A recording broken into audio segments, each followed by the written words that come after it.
So 9 out of 10 times when you arrive at that Gantner parking lot, you'll have to do this. You'll have to call the guy or gal. So you've driven to the parking lot. Your screen will look like this, and you've pulled up, and you need to tell them how to find you because you're lined up with 50 other people.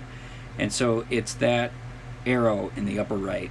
When you press that arrow in the upper right, then you're able to call. So as soon as you press that arrow to the right that I just showed you in that previous picture, then the first thing that comes up is call DJ, or call whoever it is. Then it patches you right through. It's an 800 number, and so it's not traceable to your own personal cell phone. And then you just tell them, I'm in row C or whatever, or anytime. I call probably 30% of the time just for regular lifts. Also, if I'm a little off or if it's a busy night or something like that. Hey, so here's something that comes up. It's every once in a while there'll be a glitch where I'll have dropped somebody off, and then kind of simultaneous to that, somebody gets added to my queue.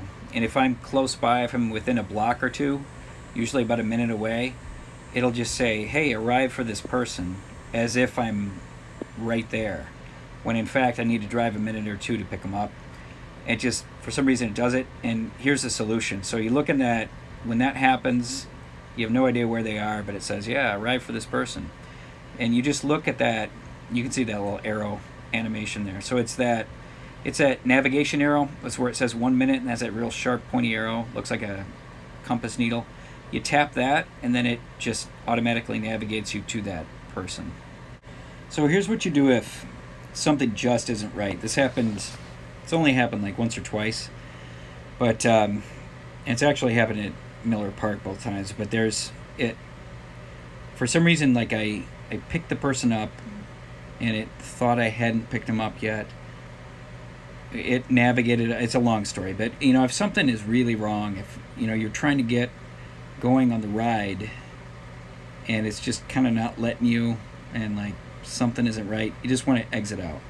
So when you exit out, then it'll kind of bring up what looks like the normal screen that you're used to, and then you can do things like arrive for that person or pick up that person. That's a good button if something just is wrong.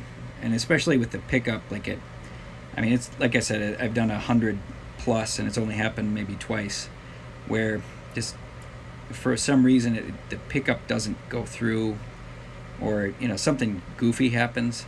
It's a 1 in 100 kind of a thing. But then you can just press the exit on it. Usually it means that it hasn't officially picked up the person yet, even though you have. And one time actually I even pressed that I had picked him up.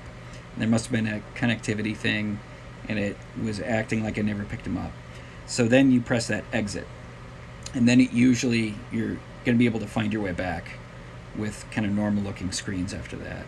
And then one other thing I did when it was just like really just only once, where I actually asked the passenger, I said, hey, what does it look like on your app? Does it look like I picked you up yet? And the guy was like, oh no, it says you're still a minute away from pickup. And I was like, oh, okay. And then that's your signal. You can kind of work with them if you need to, and then that exit is a good way to do it.